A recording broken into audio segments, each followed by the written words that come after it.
party, the one party in Massachusetts that will stand up for your liberty, that will stand up for your privacy here. Yeah! I want to thank you all for coming. Now, I'm not going to go over, as my two predecessors have done in enumerating so well, the problems that we face.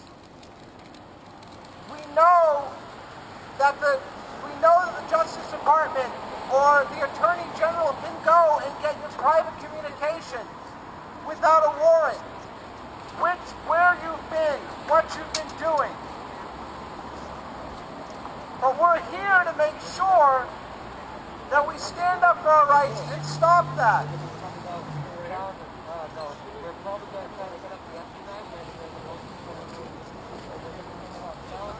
After this, I don't want to keep it too long, but after this at 3 o'clock, we're going to have a crypto party. It's the second one we've run that will allow you to learn how to protect your communications on the internet, how you can encrypt your communications so that no one but the people who you want to send a message to can actually see your message. With these tools, you can make sure that the NSA and other government agencies don't spy on you. That's right! Woo! So it's going to be down that way. We'll leave after this. We'll put it all on the web.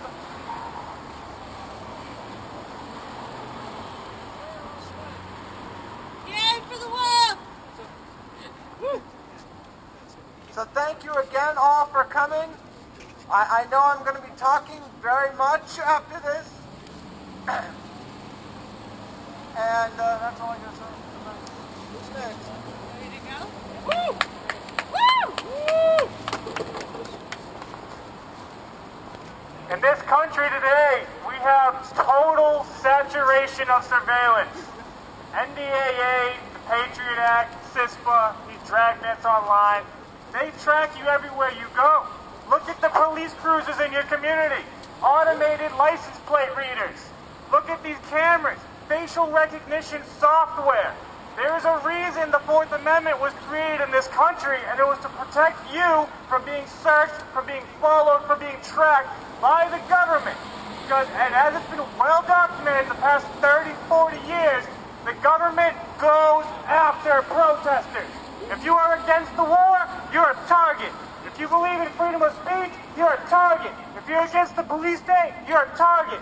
The Fourth Amendment protects your right not to be tracked to your home, not to be harassed by the government. If you people can't get up and say, I have a right as a private, law-abiding United States citizen to not be harassed by my government, to not have my emails read without warrant, to not have my phones tapped, to not have my location tracked, to not have my license plate read by automatic systems with no warrant and no cause, then what are you doing?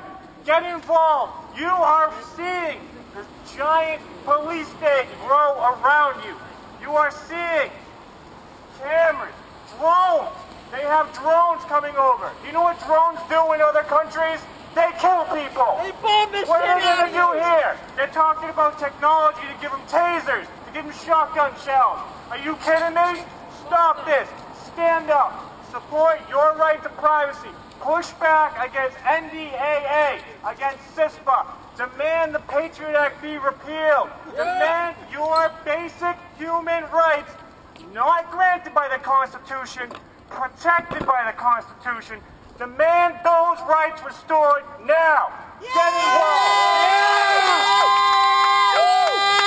The best thing any one person can do is get involved in your local government, run for offices, get other voices in there. Get these career politician scumbags taking money from Wall Street out. Fucking right! Thank you. Woo! Woo!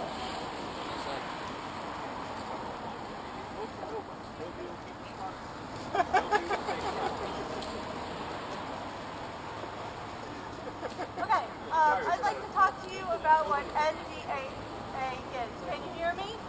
Yeah! Can you hear me in the car?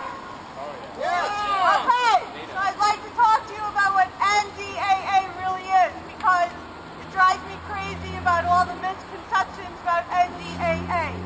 People are pissed off about NDAA and they think it's something new.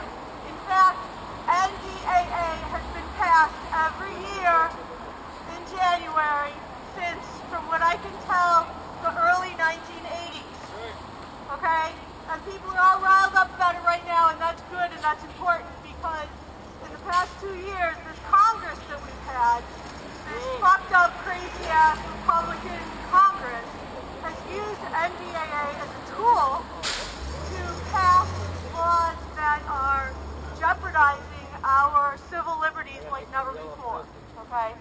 So what happens is we have the House Armed Services Committee that writes NDAA, and they write NDAA to fund the military and to construct the budget for the military and to construct the way that the military operates our, wait, I have it all written out here, responsible for the defense and the policies and how those policies are funded, okay? And in the past 2 years, the way that NDAA has been written has been very different than in all the years before that. And so, absolutely, we need to be angry about NDAA, but we also have to understand that NDAA is different now than it has been in years past. Okay? I'm a teacher. This is what I do. So what's wrong with NDAA right now? Okay. First of all, alright, so NDAA, there's these 2 NDAA bills in law that are significantly problematic.